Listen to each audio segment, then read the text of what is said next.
আসসালামু আলাইকুম। Welcome back to my channel. কেমন আছেন বন্ধুরা? আশা করছি অবশ্যই ভালো আছেন। তো আমি সৌদি আরবের বিষয়ে একটা কথা বলতে আসলাম। এক ভাই আমাকে কমেন্ট করেছিলেন।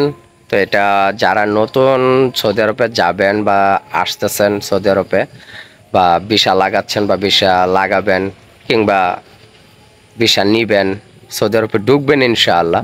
তো সেই বিষয়ে অনেকে হয়তো নতুন মানুষরা জানে না। তো মূলত এক ভাই কমেন্ট করেছিলেন যে ভাই ভিসা যে ইমিগ্রেশনে যে ইয়েটা মারে, স্টাম্পটা মারে, সেই স্টাম্পটা মারাটাই মানে ভিসা লাগানো হয়।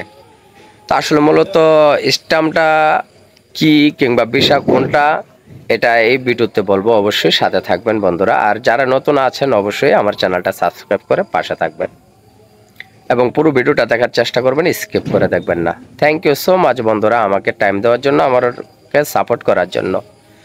তো দেখুন, প্রথমে বলবো ভিসাটা কি। সৌদি আরবের ভিসা কিন্তু আগে স্টিকার ভিসা লাগতো পাসপোর্টে। তো বর্তমান কিন্তু স্টিকার ভিসা উঠে দিছে, কারণটা হচ্ছে স্টিকার ভিসা লাগাতে একটু টাইম লাগে বেশি। তো সেজন্য সৌদি আরবের সরকার বর্তমানে অ্যালাউ করে দিচ্ছে যে বর্তমান স্টিকার কোনো ভিসা লাগানোর প্রয়োজন নেই। বর্তমান শুধু একটা পেপার, যেটা হচ্ছে ভিসা। তো একটা সাধারণ একটা পেপার দিবে আপনাকে, এটাই হচ্ছে আপনার ভিসা। যখন যারা নতুন যাচ্ছেন বা নতুন ভিসা হয়েছে, অবশ্যই আপনারা জানেন যে এখন বর্তমান কোনো স্টিকার পাসপোর্টে লাগায় না। আর বর্তমান ভিসা হচ্ছে একটা পেপার দিয়ে দেয়, তখন সেই পেপারটাই হচ্ছে আপনার ভিসা। আর যে ভাই আমাকে কমেন্ট করেছিলেন যে স্টাম্পটাই কি ভিসা নাকি, না ভাই, স্টাম্পটা কিন্তু আসলে মূলত ভিসা না। এটা হচ্ছে আপনার এক দেশ থেকে আরেক দেশে যখন যাবেন, সেটা কিন্তু যে কোনো দেশের মধ্যে গেলে কিন্তু একটা স্টাম্প মারা হয়। এটা হচ্ছে অনলাইনে কম্পিউটারে থাকা হয়। তো সেটা হচ্ছে আপনি কোনো খারাপ কোনো কিছু যদি করেন, তো আপনি ওইখানে ফিঙ্গার দিয়ে ঢুকবেন, আপনার কিন্তু সব ডিটেলস চলে আসবে। আর বাংলাদেশে কিন্তু সব কিছু এরকম এখন পর্যন্ত হয়নি। এতটুকু পর্যন্ত বাংলাদেশ কিন্তু উপর ওঠে নাই। অন্যান্য দেশ কিন্তু আপনার ফিঙ্গার নেবে, কিন্তু বাংলাদেশে ফিঙ্গার নিলেও কিন্তু আপনার সব কিছু ডিটেলস আসে না। কিন্তু সৌদি আরবে আপনি ঢুকবেন, সৌদি আরবে ঢুকলে যখন আপনি এয়ারপোর্টে যখন ফিঙ্গারটা দিবেন, তখন ফিঙ্গার দেওয়ার পরে যখন যাওয়া যাত আপনার পাসপোর্টে স্টাম্প মারবে, আপনার ফিঙ্গারটাই কিন্তু সব।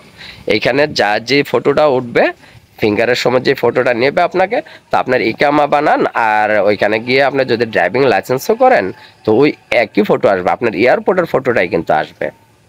যেটা আপনি প্রথম ঢোকার সময় যেটা ফিঙ্গার দেবেন, ফিঙ্গারের সময় কিন্তু একটা ফটো উঠাবে, সেই ফটোটাই আপনার ইকামাতে আসবে, প্লাস ড্রাইভিং লাইসেন্স করলে ড্রাইভিং লাইসেন্সে আসবে। তো শেষ, এতটুকু পর্যন্ত। আপনার আর কোনো ছবি ওঠাইতে হবে না, কিংবা আপনার ছবি ওঠায় স্টুডিওতে গিয়ে আপনার এত প্যারাশানি করতে হবে না। এয়ারপোর্টে যেটা করবেন এটাই সর্বশেষ। তো অতএব যে যারা যেই ভাই আমাকে কমেন্টটা করেছেন, ধন্যবাদ আপনাকে। তো মূলত কিন্তু আসলে এটা কিন্তু ভিসা না, এটা হচ্ছে আপনার অনলাইনের একটা ডিটেলস রাখা। ঠিক আছে, যেটা হলো ফিঙ্গার দেওয়ার সময় যেটা আপনাকে পাসপোর্টে স্টাম্প মারবে, এটা হচ্ছে আপনার প্রমাণ যে আপনি এই দেশে ঢুকেছেন, এন্ট্রি করেছেন। যখন আবার আপনি ওই দেশে থেকে ছুটিতে আসবেন, তখনও আপনাকে একটা স্টাম্প মারবে, সেটা হচ্ছে আপনার আউট হয়ে গেছেন। তো এন্ট্রির একটা স্টাম্প থাকবে, আউট হওয়ার একটা স্টাম্প থাকবে। তো অবশ্যই যে ভাই কমেন্ট করেছেন বুঝতেই পারছেন। থ্যাংক ইউ সো মাচ আপনাকে যে কমেন্টটা করার জন্য। আপনার জন্য এই ভিডিওটা বানিয়েছি। তো হয়তো সবার জন্য তো ভিডিও বানানো সম্ভব না, কেউ কেউ যখন আপনার কমেন্ট করে, তো সেই কমেন্টটা কিন্তু অনেক মূল্যবান হয়ে থাকে, কারণ হয়তো অনেকে জানে না, নতুন মানুষরা।